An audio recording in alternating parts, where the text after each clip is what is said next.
Deux matchs, une victoire, un nul et 4 buts inscrits contre un concédé. Deux systèmes de jeu différents utilisés par Rigobert Song. Les Lions ont assuré l'essentiel en terminant leader de leur groupe D dans les éliminatoires de la Coupe du Monde après 2 journées. Même si le contenu a laissé plusieurs Camerounais, mais alors très sur leur fin. Alors messieurs, question pour vous. Georges, est-il correct ce soir d'appeler ce stage, ce rassemblement mitigé? Bon, déjà, je voudrais faire une petite précision. C'est que je ne souhaite pas être perçu ici comme expert. Oui, effectivement, vous êtes notre invité. Ouais, vous êtes notre invité pour chaque soirée. Et puis, je suis beaucoup plus... Les aspects, ils sont deux. Voilà, je suis beaucoup plus ça comme invité. Je suis content évidemment d'être là quand je peux être invité. Mais je voulais faire cette précision. Sur votre question, je pense qu'il y a une part de subjectivité. Les enseignements dépendent de notre comment je vais dire ça, de notre approche du football. Moi, sincèrement, déjà sur le plan comptable, c'est difficile de dire que c'est mitigé. Tu avais 2 matchs, tu n'as perdu aucun match, tu repars avec 4 points. D'un point de vue comptable, c'est difficile de dire que c'est mitigé. Maintenant, j'ai cru entendre dans votre question tout à l'heure ou dans votre introduction à cette question que vous évoquiez l'aspect contenu. Ouais. Alors là encore, je dis oui, c'est une question de subjectivité. Autant on va me dire que sur le match de vendredi dernier contre Maurice, en face, il n'y avait pas, pour certains, un adversaire qui permet de savoir si les Lions ils ont été bons ou moins bons. Moi, je dis qu'ils ont été bons parce qu'un adversaire, ça reste un adversaire. Je trouve qu'il y a beaucoup d'équipes qui sont supposées des grandes équipes du continent qui ont eu du mal. Je pense par exemple au Nigeria face aux Lesotho.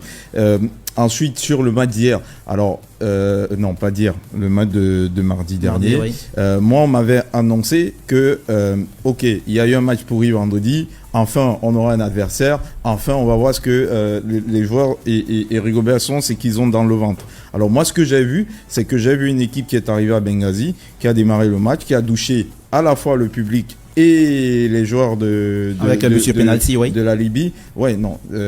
T'as le penalty que parce que t'as le ballon, tu attaques et que tu pousses l'adversaire à l'erreur. En fait, moi, ce que j'ai remarqué, c'est que de ce dont moi-même je m'attendais, c'est-à-dire de voir une équipe du Cameroun qui va être bousculée d'entrée, qui va avoir du mal à tenir le ballon, j'ai vu tout le contraire. Par la Libye. Oui.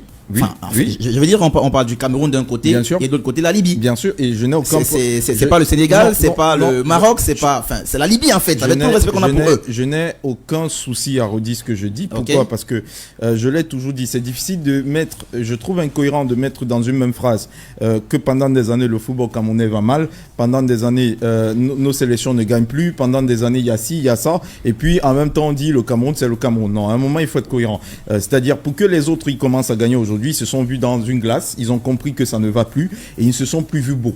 Et je pense que c'est ça la chose la plus difficile qu'on doit faire aujourd'hui. Alors, je continue de dire que quand on partait à Benghazi, on m'a annoncé qu'enfin on aura un adversaire pour jauger ce que les Camerounais peuvent faire. Alors, moi j'ai vu une équipe qui, durant les premières minutes du match, jusqu'à pratiquement la 35e minute, a totalement gelé le ballon, a maîtrisé le match, a mis en difficulté à la fois les joueurs. Et d'ailleurs, je pense qu'il y a un élément fort qui permet d'illustrer ça, c'est l'attitude des supporters libyens.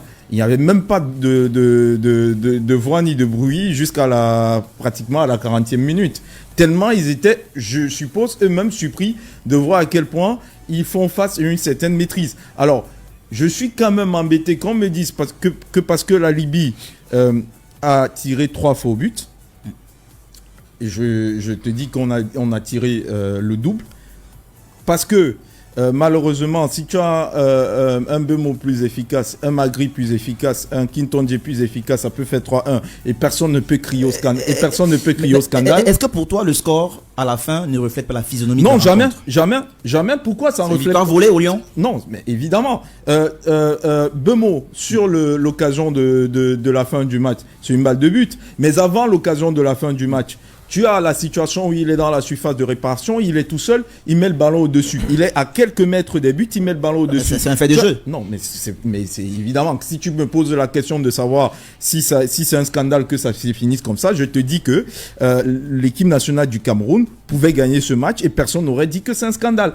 Compte tenu, parce qu'en même temps, tu ne vas pas me dire qu'en face c'était juste la Libye, comme pour me dire que, ok, ils ont dominé, ils méritaient de gagner parce que c'est la Libye, et puis finalement tu me dis, ah non, mais est-ce qu'ils méritaient de gagner? Non, ils méritaient de gagner. Ils ont réussi à faire un bon match dans des conditions terribles. Et j'espère qu'on y reviendra. Parce que s'il y a quelque chose de scandaleux, c'est ce que les Libyens ont fait. C'est-à-dire, ils ont tout fait pour qu'on ne joue pas au ballon, mais qu'on joue avec les lasers et on fasse autre chose. C'est pas une nouveauté en même temps, non? C'est pas une nouveauté en même temps. Dans tous les stades, je suis d'accord. À Japoma, quand le gardien mauricien voulait dégager le ballon, il recevait des bouteilles sur le dos.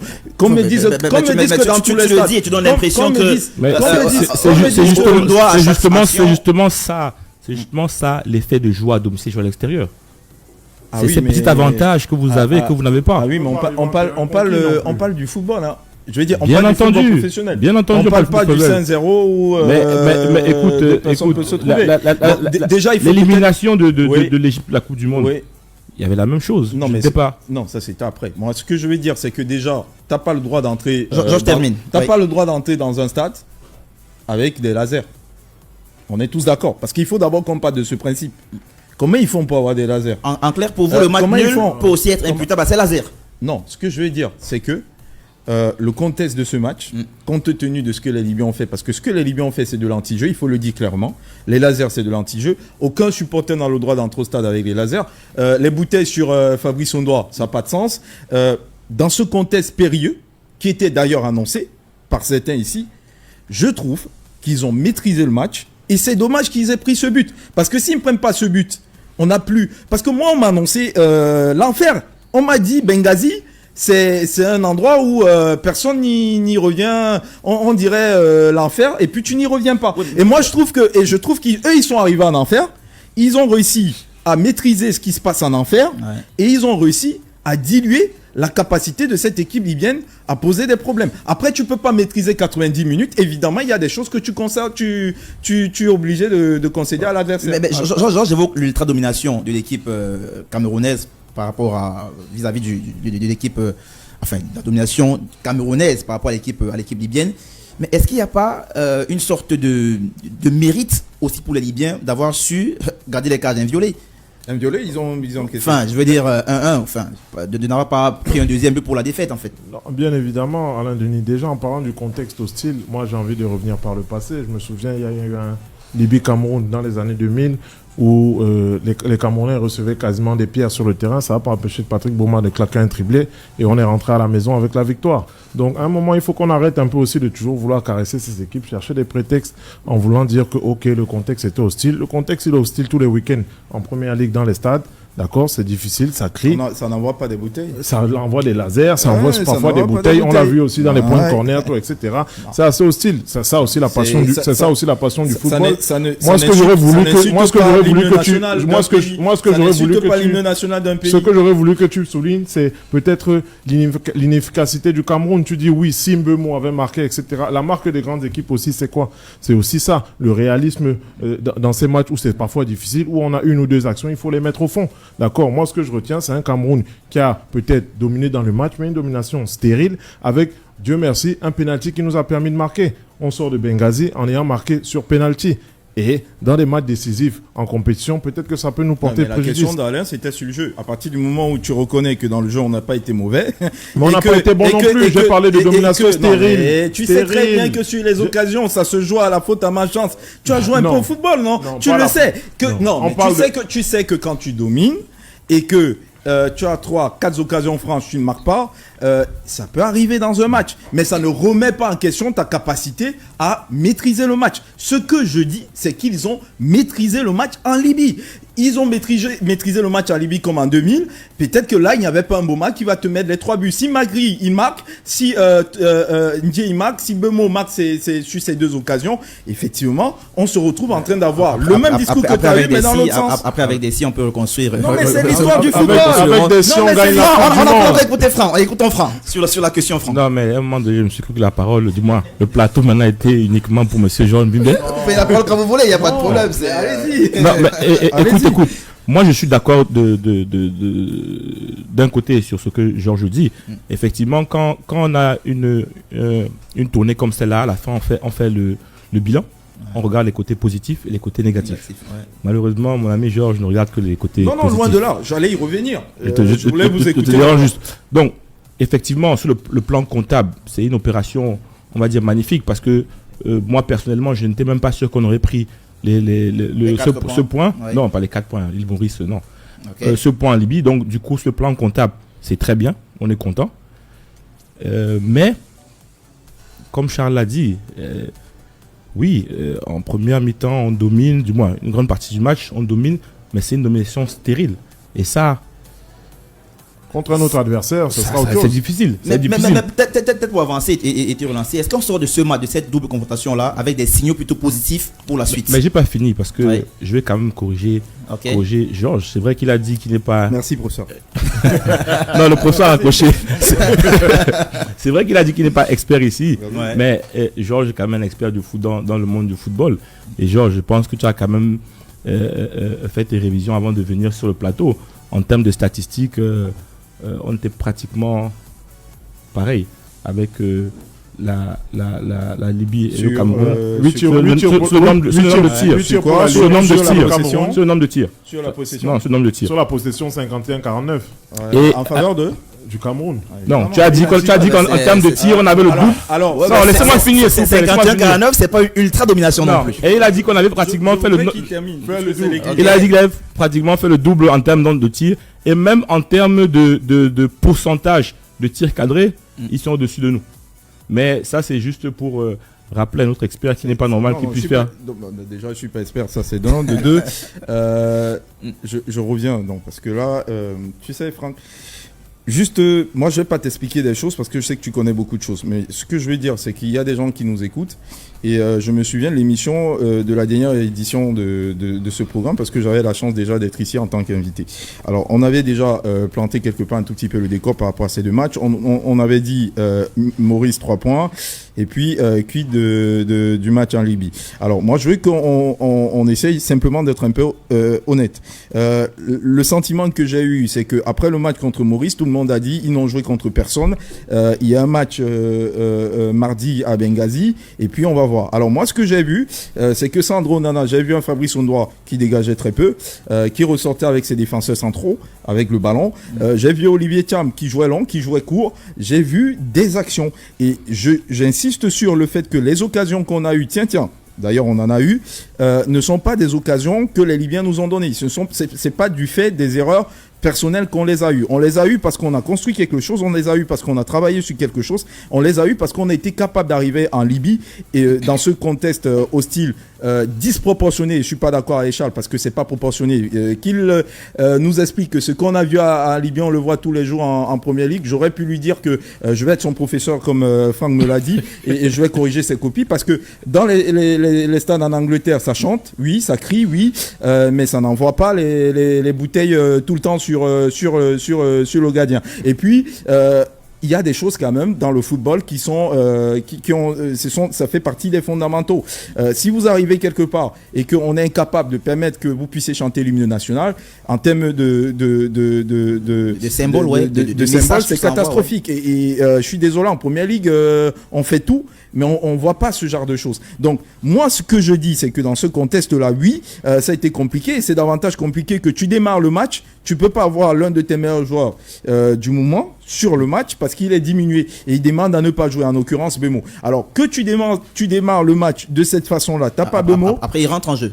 On est d'accord, tout le monde voit ce qui se passe quand il entre en jeu. Mais il n'y a pas de but. Comment ? Il n'y a pas de but. Ah, mais Alain, quand il entre en jeu, on a 3 occasions franches et lui il en a 2. C'est pour te dire que c'est... On peut te dire que stratégiquement ils ont décidé de nous laisser la balle et on s'amuse avec et après il n'y a pas de but, ça les arrange. Non, Alain, on sait. On a vu des entraîneurs le faire, Mourinho et Simeone, ils te laissent la balle, tu rentres avec chez toi si tu veux, mais après tu ne marques pas de but. D'accord, ok. 45 premières minutes, Cameroun, Maurice, à Japoma. Pour moi, ça, c'est une possession stérile. Oui. Vous avez le ballon, vous jouez latéralement, vous n'avancez pas énormément, ok. Mais tu vas pas me dire que Libye, Cameroun, les 37 premières minutes, plus une bonne partie de la seconde période, c'est les 45 minutes de Cameroun, il Mais ça peut dire au contexte. Les Libyens, ils sont chez eux et ils ont un peu le devoir, l'obligation d'ouvrir légèrement le jeu en même temps. Georges, mais toi, tu aimes bien les statistiques, tu sais quand même qu'en première mi-temps, c'est la Libye qui domine. Sur quoi? Sur toutes les statistiques, que ce soit en termes de tir, en termes de possession, tout. Tu sais que c'est la domine. C'est la Libye qui domine. En plus, je pense qu'ils sont chez eux. Non, parce que tu nous parles des 37 premières minutes. Je pense que ça fait partie de la première mi-temps. On a tous vu ce match. On a tous vu ce match. Sur ce match, que tu me dises aujourd'hui avec du recul que les Libyens ils ont été meilleurs que nous, je veux bien l'entendre. Mais vas-y, tu me le dis. À partir de ce moment, soit j'appelle le technicien de ma télé et je demande à ce qu'il essaie de regarder parce qu'il y a forcément quelque chose qui ne va pas. Vu la qualité des images, soit je me pose des questions suite à faculté à voir les choses. Parce que c'est clair que tous les jours on a été meilleurs qu'eux dans le match. Tous les jours on a été meilleurs qu'eux. Non, pas qu'en deuxième mi-temps. En première mi-temps, en première période, mis à part l'occasion qu'ils ont, je crois à la 5e minute où il y a cette erreur de sortie de Fabrice Noir, il n'existe pas. On a le ballon, on le gèle. On a le ballon, on les fait courir. On a le ballon, on le sort proprement de derrière, on les met en difficulté. La seule chose qui nous manque en première période, moi je pense, et tout à l'heure il disait, tu as le ballon, mais il faut que tu sois efficace. Ok, moi, sur ce qui a moins bien marché, et que oui, je peux le dire, c'est que je suis persuadé qu'en première période, si la manière dont tu as eu le ballon, si tu as Bemont, si tu as les joueurs capables de créer les situations qu'on a eues en seconde période, peut-être tu marques plus de buts en première période. Et peut-être c'est là. Oui, sur l'efficacité, c'est peut-être là aussi que oui, je peux me dire que... mais dans un match, tout ne peut pas être parfait. Moi, je ne vais pas dire que j'ai été bluffé, mais j'ai aimé ce qu'ils ont fait, les Lions. Parce que moi, on m'a annoncé que je ne connais rien au football et que je vais voir ce qui va se passer à Benghazi. Non, là. À Benghazi... Non, mais t'as écouté l'introduction d'Alain.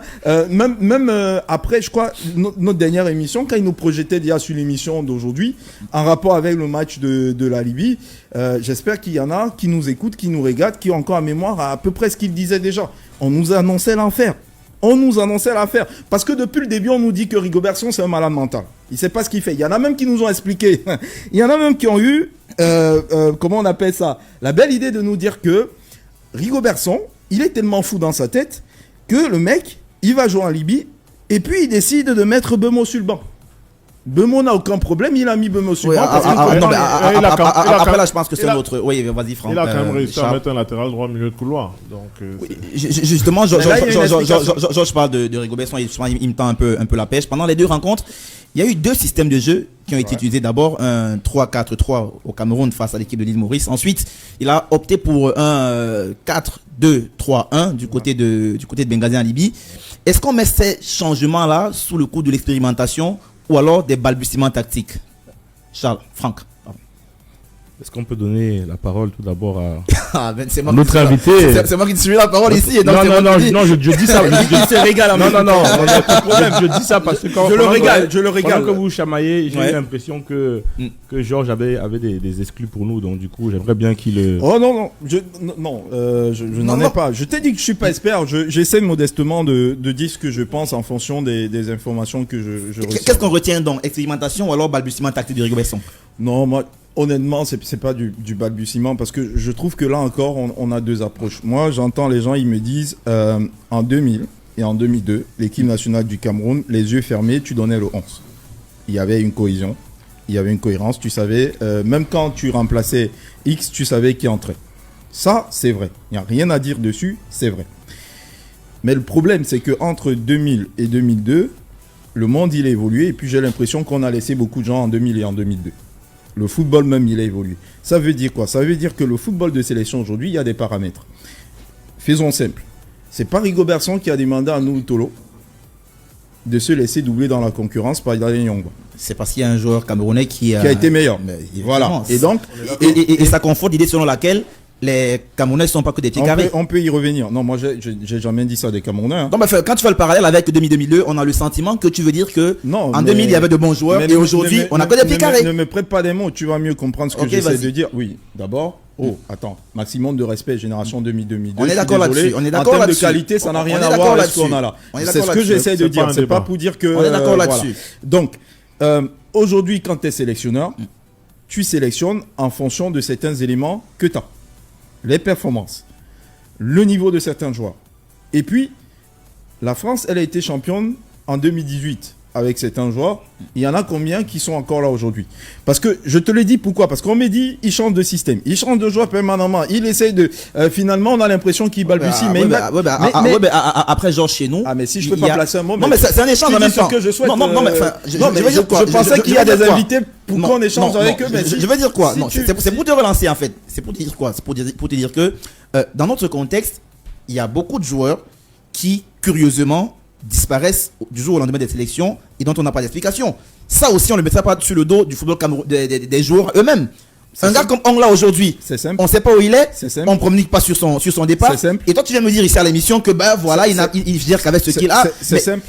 Rigobert, à un moment, on se dit qu'il se met peut-être une balle dans la jambe lui-même. Non, ça c'est ton en écartant certains joueurs sans explication, sans tout comprendre, alors que sportivement ils ont du répondant. Ça c'est ton avis, c'est toi qui dis qu'il écarte des joueurs. Moi j'ai la naïveté de penser que il essaye de construire la meilleure équipe possible pour la CAN. Il prend des gens, il les teste, il voit ce qu'ils peuvent apporter.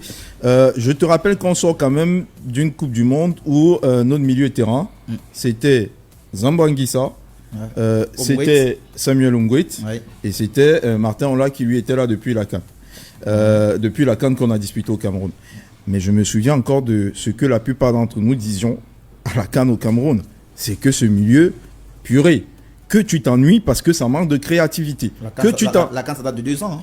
Mais est-ce que tu vas me laisser finir à un moment donné une phrase? Parce que j'ai l'impression que finalement, si tu es le procureur et que monsieur le procureur ne peut pas permettre qu'on aille jusqu'au bout, dans ce cas, ce sont des rappels importants. Non, ce que j'essaie de te... Oui, mais suite à ta question, je réponds, suite à ta question, je te dis que ce milieu de terrain manquait de créativité, on l'a tous vu.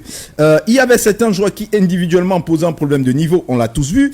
Quand il est arrivé après la CAN et après la Coupe du Monde, il a essayé de rafraîchir. Aujourd'hui, tu as Olivier Kemen, qui n'était pas là durant les 2 matchs, qui reste une option. Aujourd'hui, au lieu d'avoir Cham dans une attitude de sénateur qui est dans son royaume et qui pense qu'on peut tout lui donner, tu as eu Neyou qui a un peu bougé quelque chose dans sa tête à Olivier Thiam. Conséquence, tu as eu le match qu'il a fait contre la Libye. Ça, c'est de la concurrence. Et ça, c'est important dans une sélection qui s'en va à un tournoi. Parce que les questions de cohésion, les questions de 11 types, les questions de système de jeu qui ne varient pas, c'est ce qui doit finalement arriver quand tu vas entrer en compétition. Mais pendant que tu n'es pas en compétition, tu es obligé de mettre ces mecs-là en concurrence pour ressortir le meilleur d'entre eux. Tu es obligé de tenter les choses. Pourquoi? Parce que quand tu vas arriver, par exemple, à la CAN, et que tu affrontes le Sénégal, il va te poser les problèmes que la Gambie ne va pas te poser. Donc, en fonction du niveau de l'adversaire, tu ne vas pas figer ton esprit sur un même système. Il va falloir que tu aies des options parce qu'en fonction de ces adversaires, il va falloir que tu t'adaptes. Donc, avant-hier. Est-ce qu'il y en a un système qu'on maîtrise de façon vraiment correcte? Mais avant d'arriver sur le... Non, il n'avait pas fini. À Japoma, tu as joué contre Maurice. Avec un 3-4-3. À l'arrivée, tu as gagné. À l'arrivée, Maurice ne t'a pas posé énormément. Maurice qui ne va pas à la CAN. À l'arrivée, Maurice ne t'a pas posé. Tu as raison, hein, dans ce cas, donc, ne faisons pas de débat sur ce type de match-là, tout simplement. On fait comme tu veux. On fait comme tu veux. Parce que tu rencontres la Guinée à la CAN, tu rencontres le Sénégal, tu rencontres la Gambie. C'est largement supérieur à l'île Maurice. Le Sénégal qui bute au Togo, c'est parce que le Togo, c'est des joueurs, c'est des plots. Mais oui, c'est des plots. Il n'y a plus à débat, c'est des plots, non? Oui, c'est des plots. Georges, j'ai une petite question pour toi parce que tu as... Non, Georges, non. Non, c'est parce qu'il me posait il m'a posé. J'ai une petite question pour toi parce que j'ai bien aimé ton exposé tout de suite où tu parlais de concurrence, etc. Je suis d'accord avec toi. Le dernier match de Cham, c'était vraiment très très moyen. L'avant-dernier, pardon. Et effectivement, peut-être que la rentrée de Neyou ait pu le bousculer.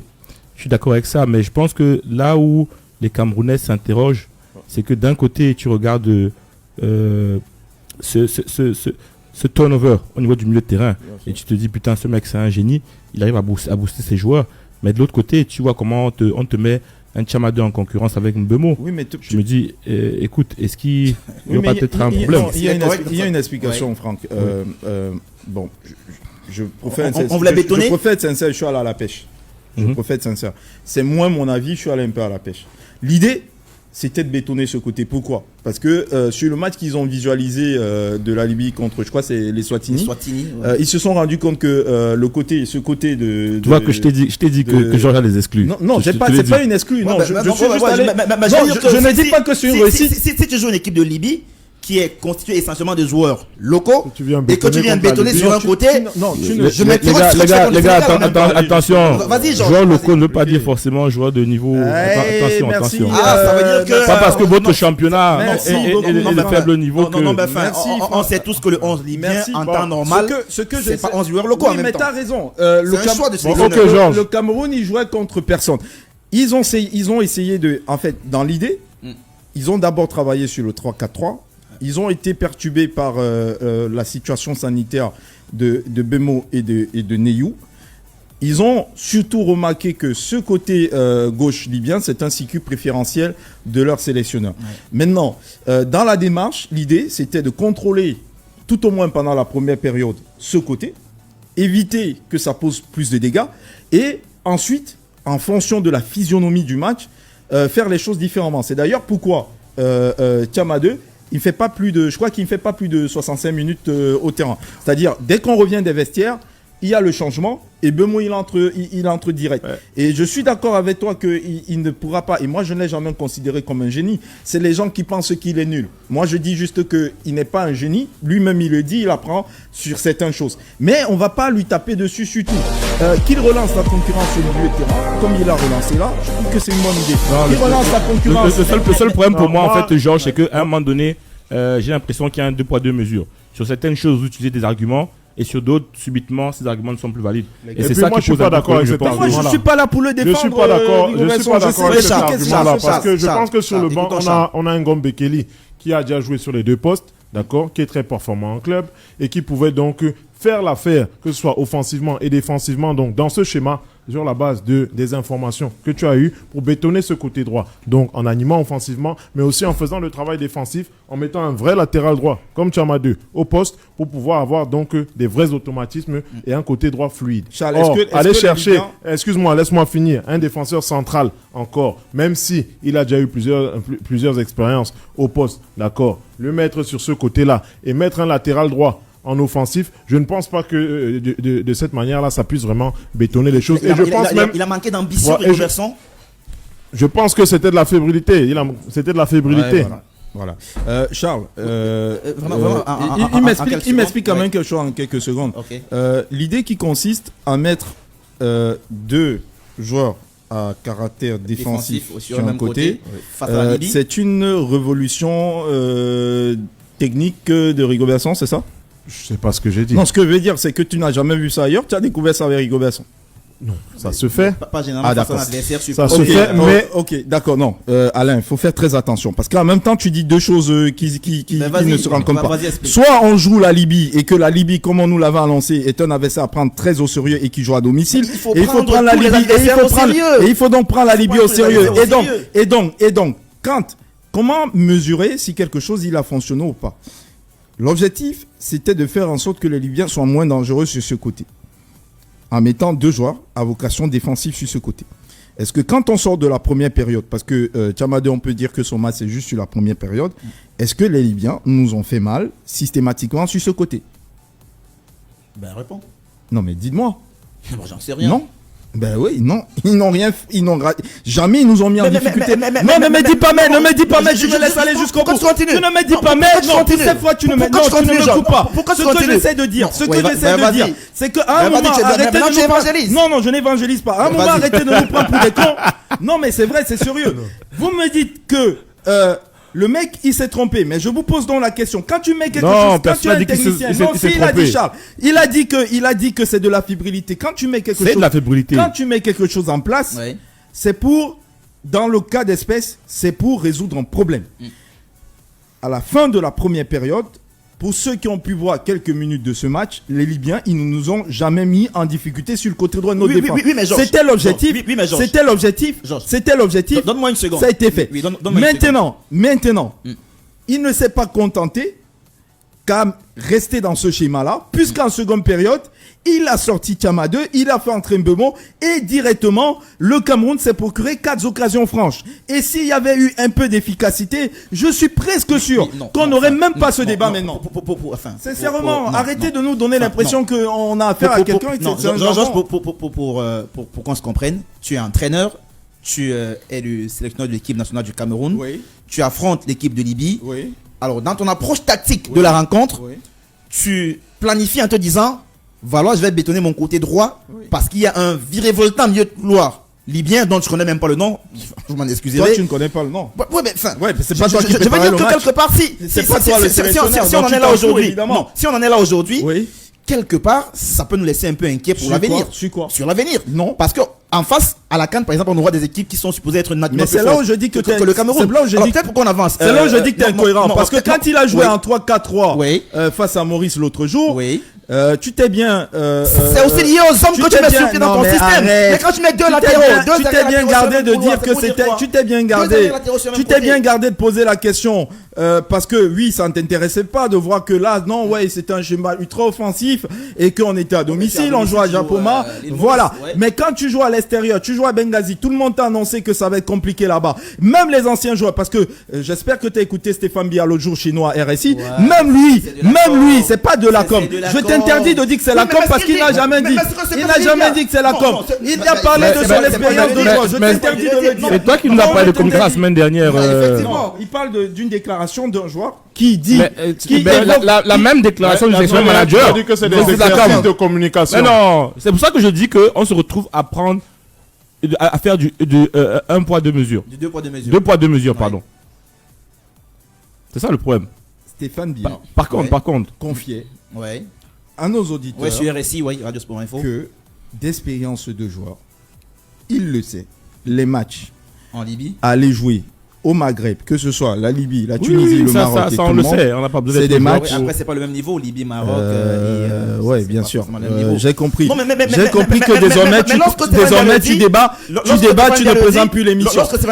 J'ai compris que désormais, tu débats. Est-ce que tu allais discuter d'ordre technique et tactique? Bien sûr, c'est tout ça. Environnemental aussi d'abord. C'est tout ça. D'abord l'environnement. C'est tout ça, parce que même sur le plan technique, la capacité que les joueurs du Maghreb ont à tout le temps, mais alors tout le temps tomber, tout le temps fait perdre les nerfs de leurs adversaires, chercher à ce qu'ils aient des cartons rouges et tout ça entre dans la préparation d'un match, dans la gestion d'un match. Donc, moi, et je suis surpris qu'on en soit en train de parler, qu'on y soit depuis 6 minutes, vraiment m'expliquer qu'un coach qui, dans l'approche d'un match, identifie une situation, cherche à résoudre le problème et finalement finit par résoudre le problème, est un coach frileux.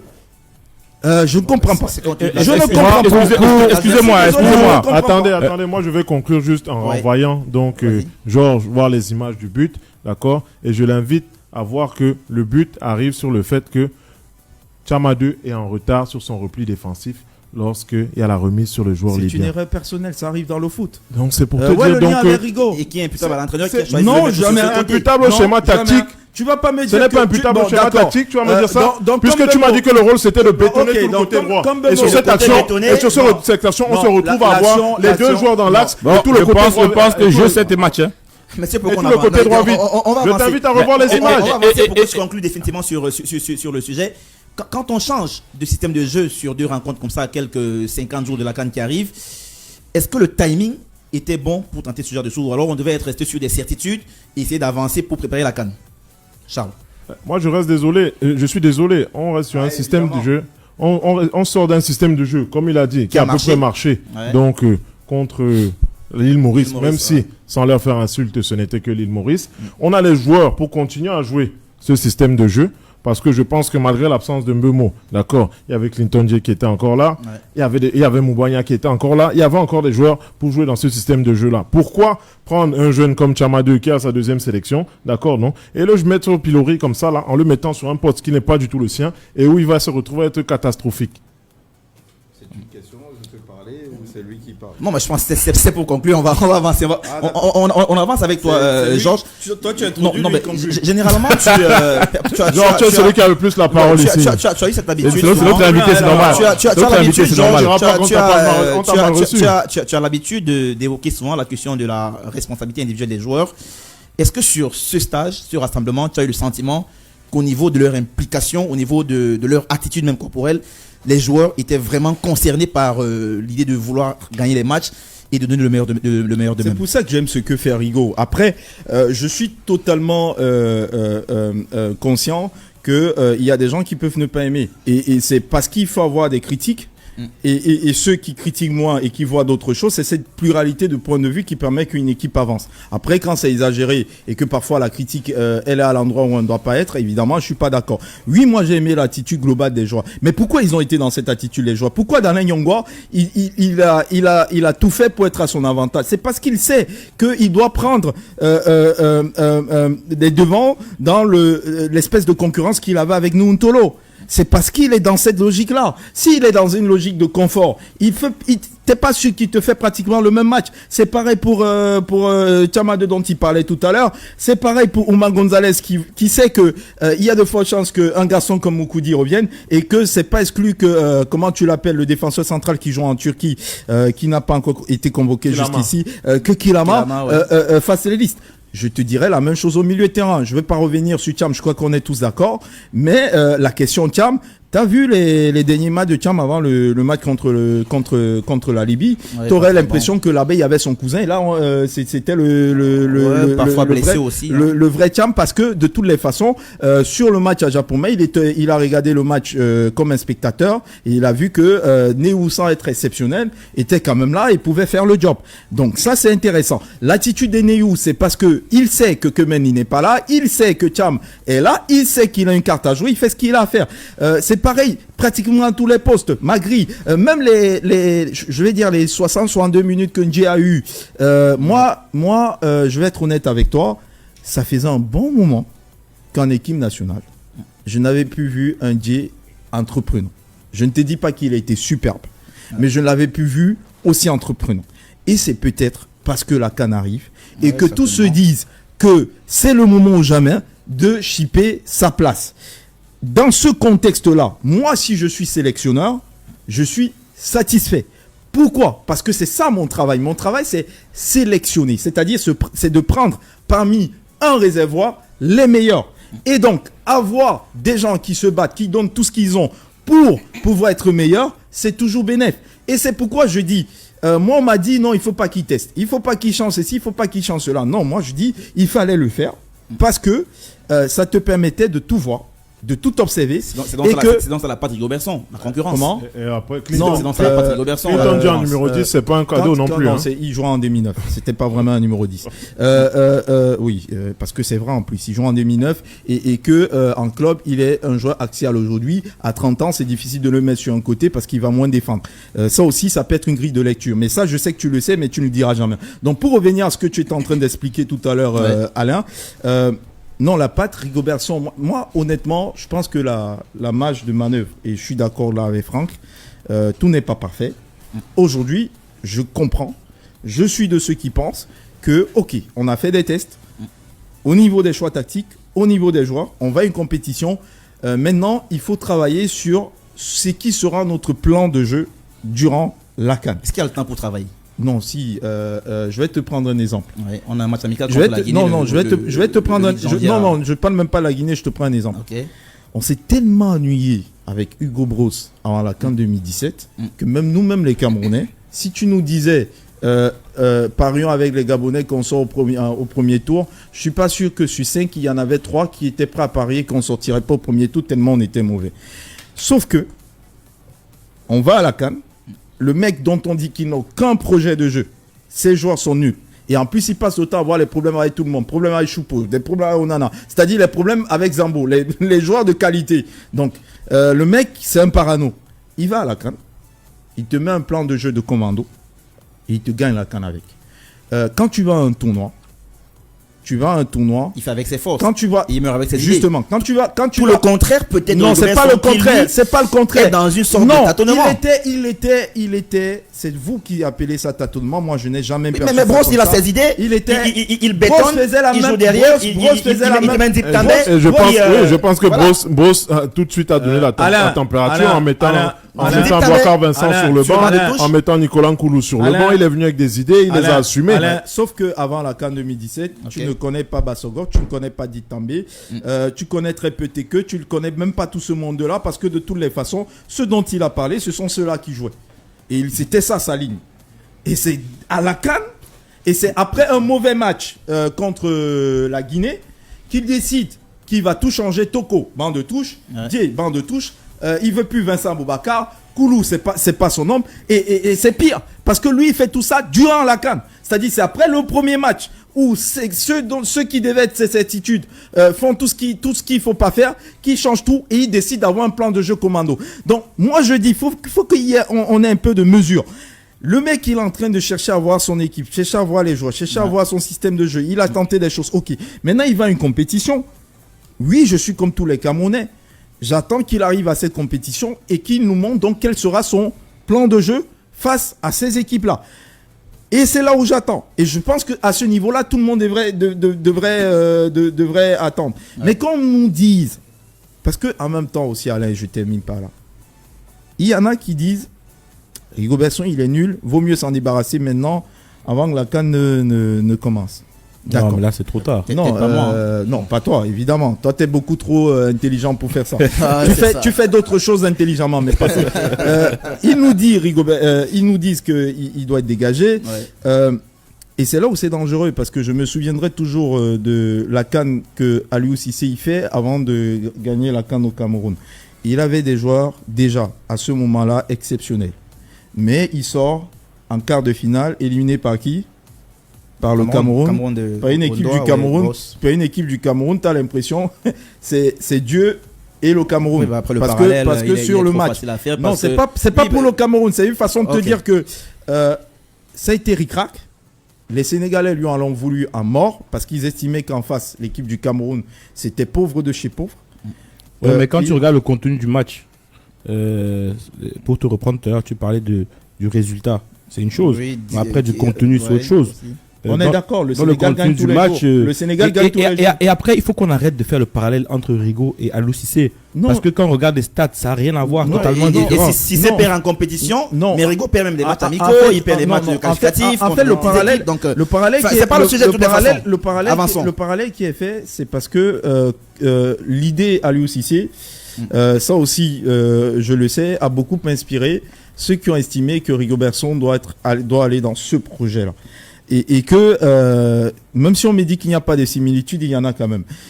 Parce que les débuts, la coupe de cheveux. Non, c'est là où tu es intelligent. C'est là où tu es intelligent. Juste ça. Oui, c'est là où tu deviens souvent intelligent. Non, c'est sérieusement ça. Non, mais sérieusement, dans le contenu, moi déjà à l'époque, oui, je me tapais les matchs du Sénégal et honnêtement, c'était pas jusqu'à. Non, on ne parle pas des matchs, on ne parle pas des contenus du match du Sénégal, on parle du match. Oui, mais Rigo, il se fait taper dessus tous les jours sur son contenu. Sur son contenu. Non, pas sur le contenu. Il y a le contenu et la défaite. On entend qu'il faut. Mais si on parle pas d'Aliou Cissé, avançons. Et au-delà du contenu, sur le résultat, c'est bien que ce soit Alain qui présente l'émission, parce que durant la CAN au Cameroun, il suivait l'équipe particulièrement du Sénégal. Sur les 3 premiers matchs du Sénégal, t'as pas un champion d'Afrique. T'as pas de champion d'Afrique. Parce que c'est du néant total. T'as un joueur, il s'appelle Mané. T'as un second joueur, il s'appelle Koulibaly. Et t'as un gardien. Et si t'as pas ces 3-là, Alain Denis, j'ai l'impression que Georges est en train de ils sortent. Donc tout ça pour dire, qu'on va à la CAN, on va à la CAN. On part du Cameroun, on se retrouve au Sénégal, du Sénégal, on se retrouve à Bangou. Non, il y a une cohérence. On va à la CAN avec Rigo. Il a testé les joueurs, il a testé les choses, il a testé les systèmes. Il fera maintenant des choix de joueurs. Il ira à la CAN. Moi, ce que je dis, c'est que laissons Rigo arrivé à la CAN. À la différence que Aliou Cissé arrive à la CAN, Oui, c'est lui qui parle encore il a d'Aliou ses joueurs. Cissé. Non, mais c'est pour reprendre sur ce que tu dis. Je veux dire C'est que pas moi, hein. Aliou Cissé. Je veux bien, mais bon, si non, tu non, me non, ramènes... mais moi, je veux bien parler du parallèle non, Aliou Cissé. il a pris le parallèle, il m'a pris un témoin, et donc je dois répondre. Alors, je te dis, donc, Aliou Cissé à la CAN, il change pas tout, hein, à tout moment. C'est difficile, lors du premier match, au deuxième match, il te conduit le même 11, avec une seule exception. Merci de nous annoncer. Troisième match, même chose. Merci de mais nous... Rigobert, il te fait. Merci de nous annoncer. Il change 4-5 joueurs. Merci de nous annoncer que tu es un marabout. Tu as déjà vu ce qui va se passer à la CAN. Et Non. tu sais déjà qui va te Je ne sais changer pas les ce qui joueurs. s'est passé. Moi, je n'ai pas le même don que toi. Ok. Moi, je vais rester En ce tout cas, Georges, que on a je suis. compris qu'il faut Donc, on donner du attend. temps à Rigobert Essayons de Song. voir. Mais Mettons- on va avancer. Sauf Alain que Denis, dans je cet vais argument-là, demander. je veux te dire que, n'est-ce pas, on fait souvent ce parallèle, n'est-ce pas, en disant qu'on a donné du temps à Aliou Cissé, sauf que ses résultats aussi parlaient pour lui. En fait, Ses 18 premiers matchs, c'était 12 victoires, n'est-ce pas? Or, Rigobert Song, il est péniblement à 5 victoires et 7 défaites. D'accord. Donc, Sauf que cet argument-là, sauf il que- faut un moment, d'accord, sauf que donner sur plus de, sauf que plus de crédit et de sauf que respect, sur je tes- pense, à sur tes Aliou chiffres, Cissé, ouais. n'est-ce pas, Sauf non? que sur tes Parce chiffres, que sauf il que avait sur tes déjà chiffres. mérité qu'on lui donne plus de Sauf temps. que sur tes chiffres, Ouais. depuis Paul Le Guen, de tous ceux qui sont arrivés, y compris le brillant. Ouais, non, le non, brillant là, Cissé. non, non, là, Ah oui, non, mais là, ça on vous va est pas y arriver. Mais vas-y. On est parti d'Aliou Cissé. Non, on va pas comparer chaque fois. Non, vous n'allez On va pas pas chaque m'empêcher. fois. Non, vous n'allez Non, pas non, non, m'empêcher Georges, de parler. On va pas chaque fois comparer un joueur avec un entraîneur. Non, un Non, entraîneur. messieurs, on va avancer. Messieurs, on va avancer. Messieurs, on va avancer. Messieurs, on va avancer. On va avancer pour parler cette fois de Karl Toko Ekambi. Ouais, Tu es notre- non, tu es non, notre on invité, va avancer. Georges. On va Non, non, avancer. non. Non, je préfère qu'on Tu es avance. l'homme. Je préfère qu'on avance. Générique.